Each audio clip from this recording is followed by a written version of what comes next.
Alright, I'd like to give all praises and glory to Yahweh Ba'ashim Yahushua Ba'ashim Yakakwadash, that and honors to the elders at GMS who's pushing this truth with all truth and sincerity. Shalom. And this is an article from CNN, and it says here, a video from CNN, and it says here, it's titled, "The U.S. on Alert for Potential Iranian Cyber Attacks." And they're basically giving people a heads up because anything can come out from this, man. You know, a blackout. You know, uh, one morning everything's fine. You go into bed, sleep.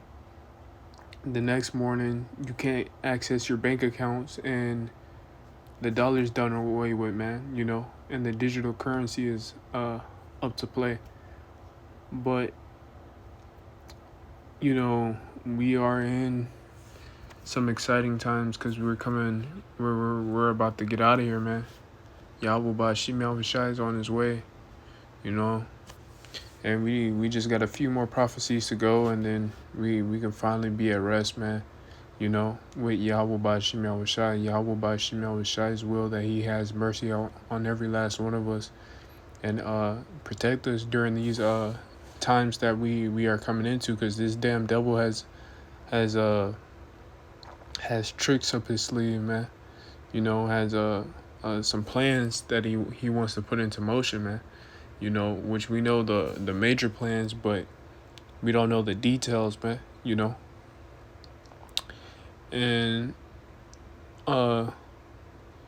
it says here, House and Senate classified debriefing on Iran postponed, man. You know, so anything can come from this, man. You know, and we're waiting on all hell to break loose. You know, because it's gonna be like a time like no other. Daniel 12:1. You know, when Michael's gonna stand up. You know, to protect the people. You know, in this time to come, man.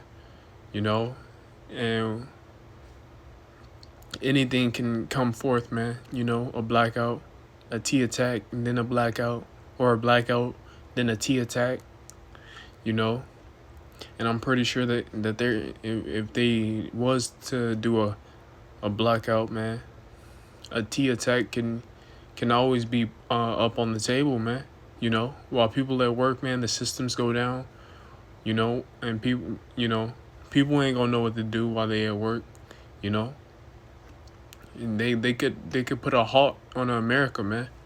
You know, and some people might flip out, man, because preppers are already prepping, man. You know, preppers are already on edge, man. People are on edge, man.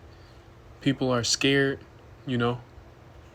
Women, children, husbands, you know, they're scared, man. They're scared right now because they see that America is about to be done away with, man.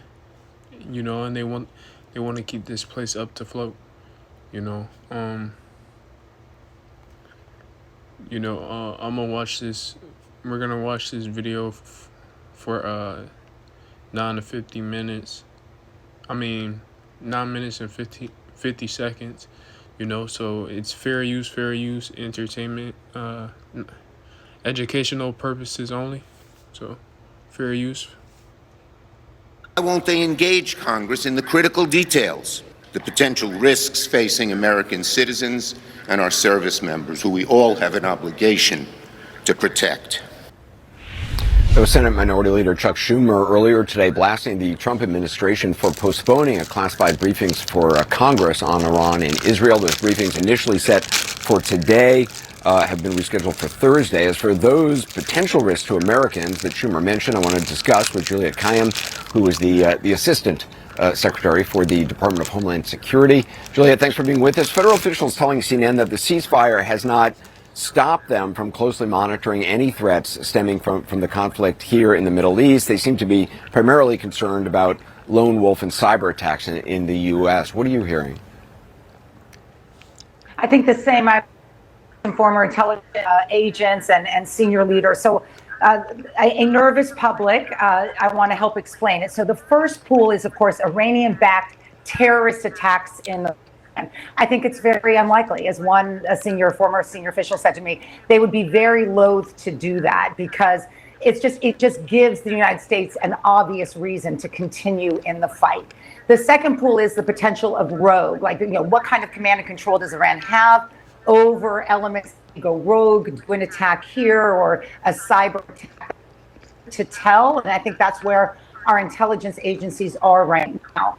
The third area is, of course, what's going to happen if the ceasefire ends, or more importantly, if the language gets into things like regime change again. I got a little bit nervous when Trump was talking about a regime change because that would put the Iranians in a corner and then that they would launch a lot of what we call asymmetrical attacks either in Europe or the United States. So we're looking across all three of them. But I think a targeted planned attack by Iran in the homeland is the least likely at this stage. I mean, there have been assassination attempts traced back to Iran of individuals in the United States. There were threats against President Trump during the campaign. We hear a lot about so-called Iranian sleeper cells inside the U.S. How real is that? How much of a concern is that these days? Yeah, and I don't mean to minimize any of that, nor that Hezbollah still has a footprint harmed and undermined, but it still has a presence. But if you're asking me, is Iran's response going to be focused on the homeland? There's lots of reasons to say no. One is, as a strategy, it makes no sense for them. Secondly, with the news that our attack may have not been as successful as originally explained in the early days after the attack, they can poking us here in the homeland doesn't make a lot of sense. The problem is, of course, what control do they have over elements that may have been radicalized or decide to act on their own? That we don't know. And I think that would be the biggest fear of the FBI is it scours its intelligence, determines who's here, who's been, targeted by the Joint Terrorism Task Forces. Still real. There's a range of different kinds of attacks, but that's how we're thinking about it for the homeland, knowing that it would be easier for Iran to attack in Europe if it decided to go outside of its borders. And what about Americans abroad? How do you think they should think about safety while traveling? That's exactly right. I mean, I'm also, a friend and a mother and all that stuff. I get all the emails and the texts. That is very real. So one is follow the State Department. There are countries now that are on the no travel list. Don't fool around. I don't fool around with that list. I'm Joyce, even if I'm going to visit, for a conference or a family member, don't fool around. That list is serious because it means that the department doesn't have the apparatus to protect you. There's then a level of kinds of threat environments. Just be smart. Sign up with the State Department to the country that you are going to, so the embassy knows that you're there. Have what we call situational awareness. Know what's going around you.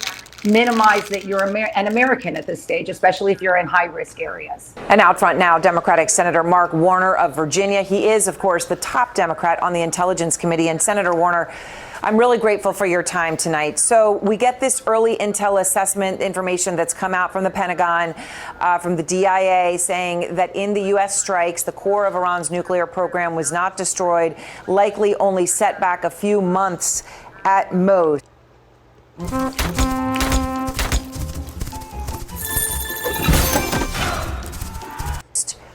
What's your reaction to that? Well, Aaron, I'm not going to comment on any kind of classified information. There's a reason the information is classified. But I got a lot of questions for the administration. They should have had that briefing today. And I can tell you there was plenty of debate in the open domain about whether bunker buster bombs alone could take out Iran's facilities. We also have got questions about where all of Iran's enriched uranium is located at this point.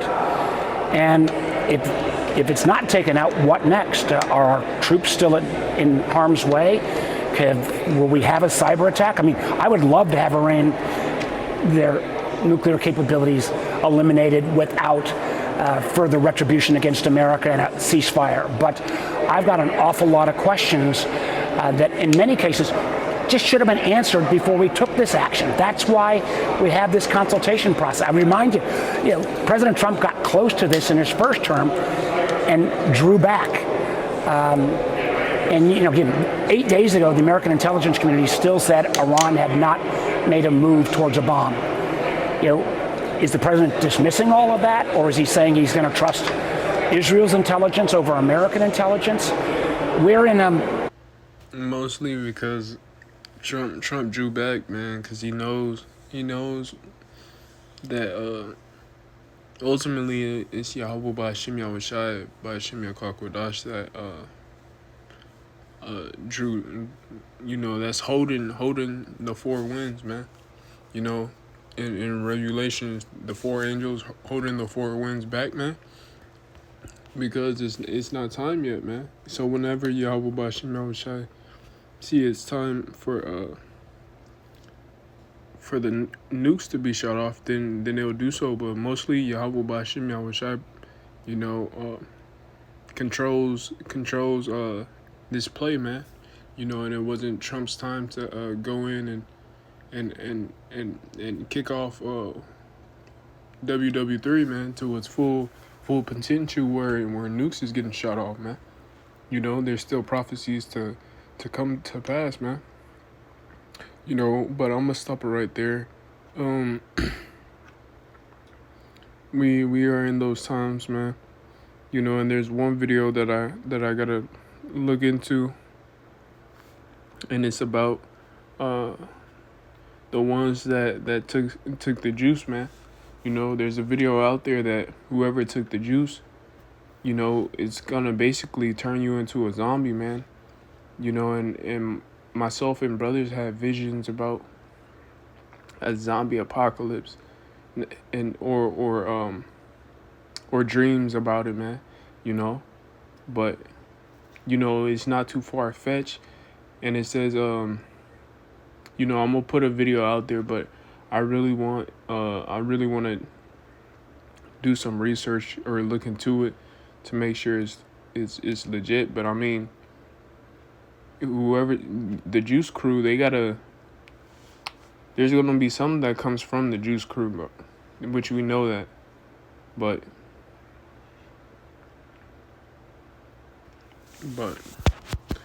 yeah, so